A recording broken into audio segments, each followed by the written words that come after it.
Welcome back, Nuevo League, to another round 2 match of the NBL Season 5. Here we got Eon Omega versus Zach, or in other words, Steve versus Zachary. Anyway, let's jump into this match without further ado and let's see what happens. It seems with the new rules enforced that allow legendary Pokemon, some people are taking full advantage of that.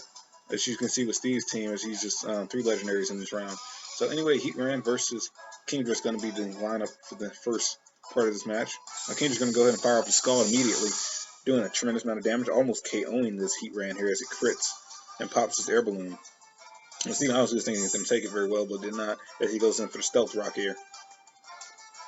That Kindra's going to go ahead and fire off a Dragon Pulse.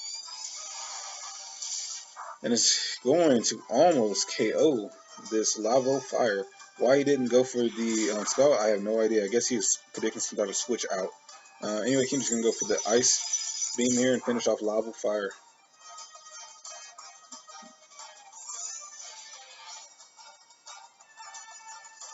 Anyway, with that, Steve's going to go into his trusty Skeptile that he's been using at the beginning of this NBL and did quite a bit in round 1. I was just going to Mega Evolve this turn. And then it's going to go immediately for the Stab Dragon Pulse. This does a ton of damage to Kingdra, almost KOing it, as it probably survived by 1 HP. It goes in for the 4 times damaging weakness Ice Beam attack, instantly killing this Skeptile.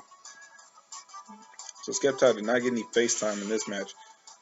With that, Gengar's going to come out with a vengeance and immediately shoot off a Sludge Bomb down his Kingdra, who's lasted against 2 other Pokemon. So really good work on the other side of this match. We give props to Zach for that. Maybe Zach's going to go ahead and go to his Umbreon here against his Gengar. Steven's going to go ahead and switch back out. Obviously not wanting to stand against Gengar, or against Umbreon here, and go into the Zapdos. That's against applying pressure. Umbreon's going to go ahead and go for the mean look here, trapping Zapdos on the field. Obviously probably trying to trap Gengar instead, but not doing so.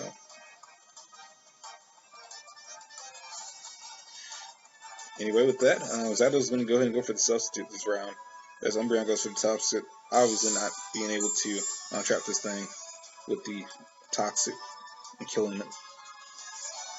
Zapdos is going to go ahead and go for the Thunderbolt, blasting away at this Umbreon's HP. Not doing too much because it is especially defensive Umbreon, as we can tell here. And Umbreon's going to go ahead and go for the Curse attack, getting this boost in his attack and defense, but dropping his speed quite a bit.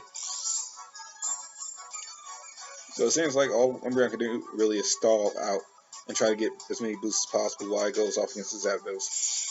Because it doesn't seem like it's going to be doing much damage with its attacks. Maybe Thunder is going to crit that turn, by the way.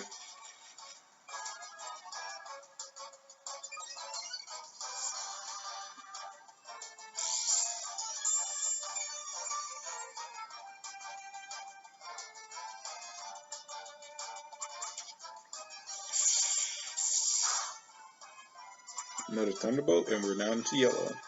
This Umbreon goes and fires off his first attack, Payback. It is going to cause the self to fade because it was quite a bit of damage. But since Umbreon now is under sped, Zapdos can just keep putting up his subs if he really wants to. But it's going to go for the Thunderbolt here. I don't know why exactly he would go for the Thunderbolt, since the Payback is going to do a bit of damage against him. Probably should have just went for the sub Roost combo if he does have Roost, but I'm not sure if this guy carries Roost or not. Yes, he does carry Roost.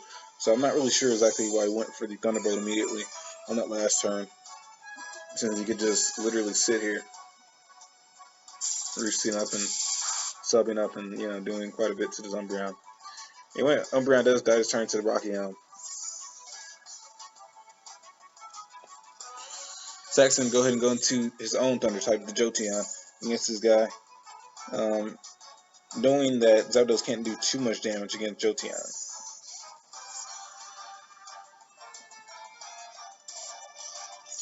That Steve is going to go ahead and switch into the Landorus, which is going to get the Intimidate, but not going to do much to Jolteon since it is a special attacker. It's going to go for the Vote switch, but is unable to switch out as it is forced to switch manually into the Dragonite.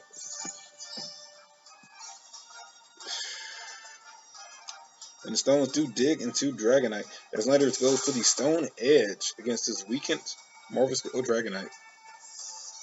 So Dragonite does hang on by about 1 HP, as you see him switched out into the Gengar, and the extreme speed is fired off, but just gets countered quite utterly. Steve's making some really good predictions and really good switches against this guy, so Dragonite is now down. Anyways, that goes into the Nidoking next. Not really a good matchup against the Gengar, obviously, seeing as it does have the poison resistance. I think Gengar's going to go ahead and fire off his Shadow Ball attack, doing a ton of damage against his Nidoking here. Nidoking's going to go for the Mega Horn, not going to do anything at all since it's a bug type attack. It's going to get hurt by his Life Orb. This really sucks for Zach at this point. He's going to go ahead and switch out and go to his Jolteon to try to redeem himself a little bit here.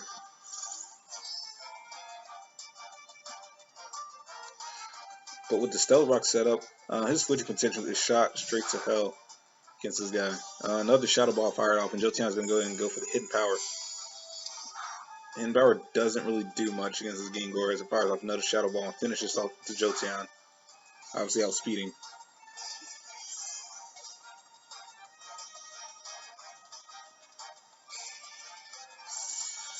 Anyway, with that, Zach's going to go ahead and go into the Charizard.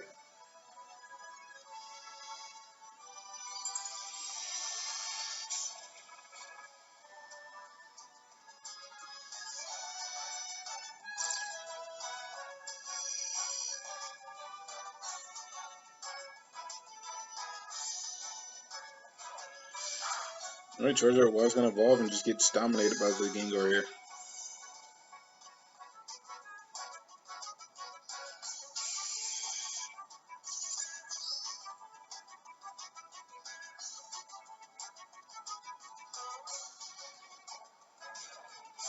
Nidoking's going to come back out and gets another Shadow Ball to the face, and he is down. Yeah, with that, Steve dominates the match with Gengar. Good match for you guys.